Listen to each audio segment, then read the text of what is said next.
Friends, നമ്മുടെ WagonR paint അടിക്കാൻ വേണ്ടിയിട്ട് നമ്മുടെ വണ്ടിയുടെ ബാഡ്ജിങ് ഒക്കെ ഡീബാഡ്ജ് ചെയ്യാൻ പോവാണ്. നമ്മുടെ വാഗണർ ഞാൻ ഊരിയെടുത്തിട്ടുണ്ട്. തിരിച്ചവിടെ തന്നെ ഒട്ടിക്കാനുള്ളൊരു ഇംപ്രഷൻ എടുത്തിട്ടാണ്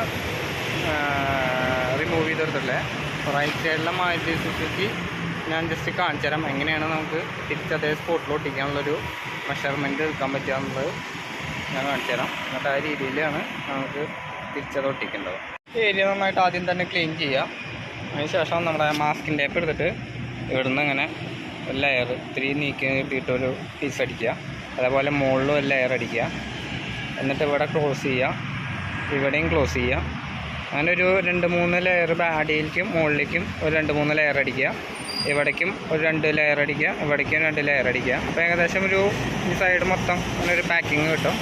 അവിടെ ഇവിടെ മാരുതി സുസുക്കിയുടെ ഒക്കെ കറക്റ്റ് വരുന്ന ഏരിയാസൊക്കെ നമ്മുടെ മാസ്കിൻ ടാപ്പിൻ്റെ മുകളിൽ ജസ്റ്റ് മാർക്ക് ചെയ്യുക. എന്നിട്ട് ആ മാസ്കിൻ ടാപ്പ് ഇംപ്രഷൻ ഊരിയെടുക്കുക. എന്നിട്ട് ഇത് നമ്മുടെ നൈലോൺ ത്രെഡ് ഇട്ടിട്ട് വലിച്ചിട്ട് ഊരിയെടുക്കുക. അങ്ങനെയാണ് ചെയ്യാൻ പോകുന്നത്.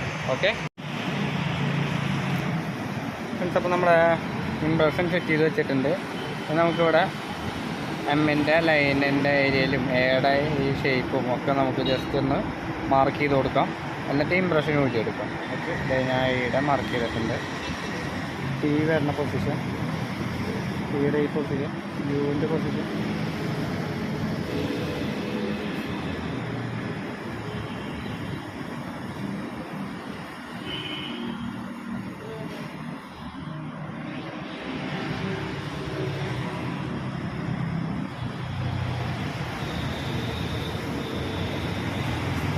മുകളിലത്തെ ഒരു ഇതല്ലാതെ മാർക്ക് ചെയ്തിട്ടുണ്ട്. അതുപോലെ തന്നെ താഴത്തെയും മാർക്ക് ചെയ്യുക.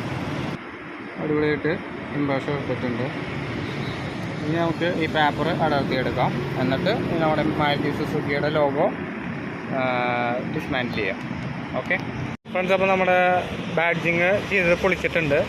അതേപോലെ തന്നെ നമ്മുടെ നൈലോൺ ത്രെഡ് ഇട്ടിട്ട് കീറിയിട്ട് നമ്മുടെ മാരുതി സുസുക്കി ഊരിയെടുത്തിട്ടുണ്ട്. നമുക്ക് ജസ്റ്റ് ഇനി ഒന്ന് ഇളക്കിയെടുക്കാം. ഓക്കെ, മോഡലിൽ ഇളകി പോകുന്നുണ്ട്. ഇനി ഇതിൻ്റെ സ്റ്റിക്കറൊക്കെ പുതിയതാക്കിയിട്ട് ഇവിടെ ക്ലീനിങ് പരിപാടിയും കഴിഞ്ഞ് പെയിൻറ്റിങ്ങൊക്കെ ചെയ്തതിന് ശേഷം തിരിച്ച് സ്റ്റിക്ക് ചെയ്യണം. ഓക്കെ.